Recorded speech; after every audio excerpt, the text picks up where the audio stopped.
Quakes, Quaggas, Fridge Test, and Choices. Hello, everyone, and welcome to the podcast of The Ordinary Maverick.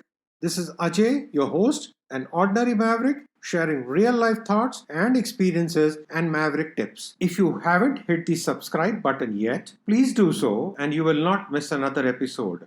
Fellow mavericks, we are at the end of the fourth month of the year. Yes, time does fly. In fact, this year in particular is just swishing by. If you have been following the podcast through April, you might have picked up that all of these were focused on our words, starting with the letter Q. I have done series like this before where we have focused on a letter C, for example, in January, or a word like pursuit in February, and now there's Q in April. There's so much fun and learning when one focuses and deep dives in, right? Well, Q is an interesting letter of the alphabet. And this being the last podcast for the month of April, I thought we should speak a bit about this letter. Very interesting words start from the letter Q, and the podcasts have reflected this, like, question, quintessential, quantum, and today we speak about quakes. But the letter Q has other keywords too, like quality, quantity, quiet, cure, and all of these words carry so much weight and depth. I recall playing the game name, place, animal, bird, thing as a child in parties and get togethers. And the letter Q was tough but well rehearsed to get points. Like the name being, Queenie, place being Quebec, animal being Quagga. If you haven't heard of the quagga, I will speak about it in a minute. Bird being quail and thing being quilt. The top scorers in the games were also those who completed fast, so being prepared helped score a lot of points. Q was considered a tough letter of the alphabet, and many stumbled on getting the answers quickly. Well, to speak about the quagga, it's a sad story as the quaggas went extinct in 1883. They were a subspecies of the plains zebra that was endemic to South Africa until it was hunted to extinction in the late 19th century by the European settlers, or should I say colonists. As the records show, the quagga was distinguished from other zebras by its limited pattern of primarily brown and white stripes, mainly on the front part of the body. The rear body was brown and without stripes and appeared, more like a horse. Every quagga had a different pattern of stripes. Quaggas were said to be wild and lively and generally more docile than the related Burchell's zebra, which is still around today. At one time, the quaggas were found in great numbers in South Africa, but as the European settlement of South Africa began, the quagga were extensively hunted because of competing with domestic animals for forage. Unfortunately, this resulted in their extinction. Although some were taken to zoos in Europe, but breeding programs were unsuccessful. There is only one photograph of a live quagga, and in 1984, the quagga was the first extinct animal whose DNA was analyzed. Today, the Quagga project is trying to recreate the phenotype of hair coat pattern by selectively breeding the genetically closest subspecies, that is, Burchell's zebra. Now, what's interesting to note from the quagga story is the learnings that emerge after the event. No one realized that the damage the extensive hunting was doing to the quagga population, and certainly no one envisaged that the species would go extinct. It's the same with experiencing a quake, an earthquake. We read about earthquakes and learn about them, but experiencing them is something else. Let me tell you. I pray and say from my heart that no one should experience an earthquake. We went through this frightening event many years back when our girls were quite small. I think they were 5 and 6 years old. To date, I recall each and every moment of the day. We were asleep and woke up with the beds shaking, the fans shaking, basically everything was shaking hard. It took a minute or so for us to understand what was happening. And then we realized it's an earthquake. We were in a high-rise building and our immediate thought was to get to safety. Lifting our 2 little girls in our arms, we literally just ran out of the house. Down the stairs, we ran out of the building along with the other residents. The ground was still trembling, and we all stood by the pillars, praying and hoping for the best. As the ground settled once again, we gave thanks that all was well and we were safe. It was then that we took stock of our bearings and realized we had just run down in nothing but the clothes which we had on, and on our backs our most precious possessions, our daughters. This experience showed us, as nothing else ever could, that when it comes to the crunch, all that matters are the ones you love. Everything else pales in comparison. And this is what I would like to speak about a little bit more: choices.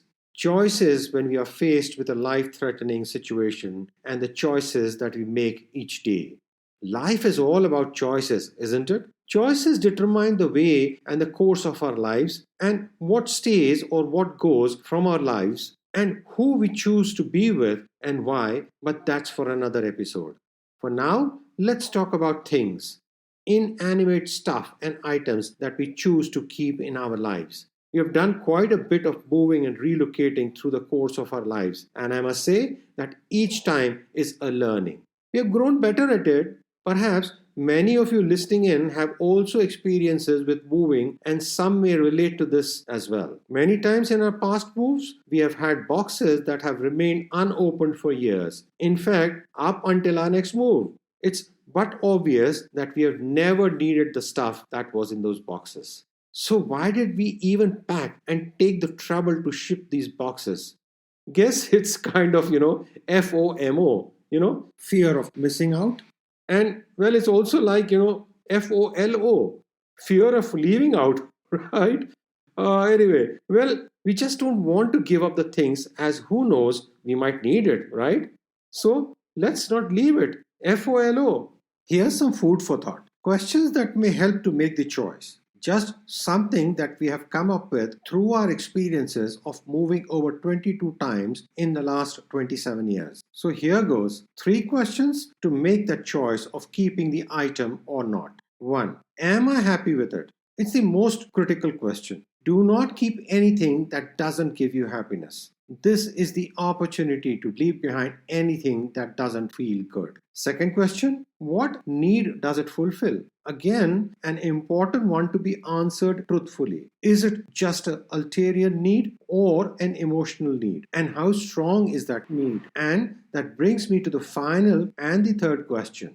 What is the worst that can happen if I don't have it? Can it be replaced? These 3 questions and the follow up ones, by and large, will definitely help in making your decision. As I record this podcast, we are in the process of making another move out in our lives. And currently, we're sorting out stuff. It's a tedious job for sure, but has to be done. And these are the questions that we ask ourselves. It finally boils down to just 2 things: utility and memories.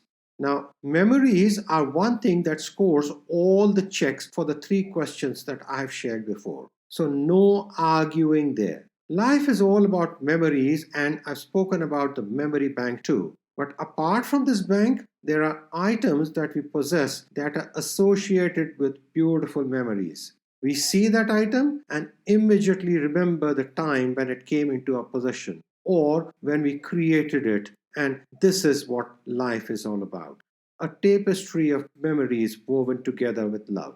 Let me say that again. Life is a tapestry of memories woven together with love.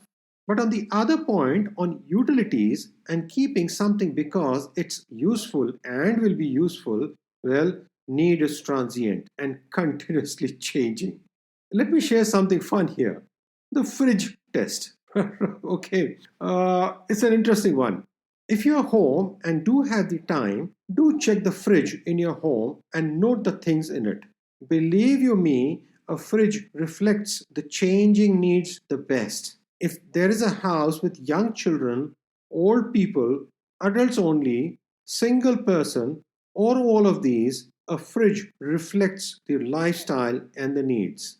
I clearly recall our own fridge and how it's changed over the years. The realization hit us when some of our friends dropped in unexpectedly a couple of years back, and they had little children. We checked our fridge inside out and found nothing. No chocolates, no kiddie stuff that children like. We panicked, had to run and get the stuff. Ours was a no child household, and our fridge reflected that. Fridges reflect these changing needs, and we don't keep things in the fridge forever, right? So let's do the same in our lives too. And with all the things we have, let us keep only those things that are either helping us or are of some use, or then have some memories that warm our heart. Do keep writing your comments and sharing your feedback at theordinarymaverick@gmail.com and follow me on Instagram, hashtag theordinarymaverick. I love hearing from you.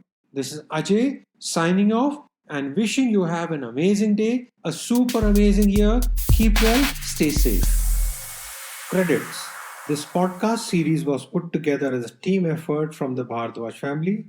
Concept, design, title, researchers, and reviewers Ajay, Sanjana, Avantika, and Niharika Bhardwaj. Script, Sanjana. Cover design, Niharika. All rights reserved.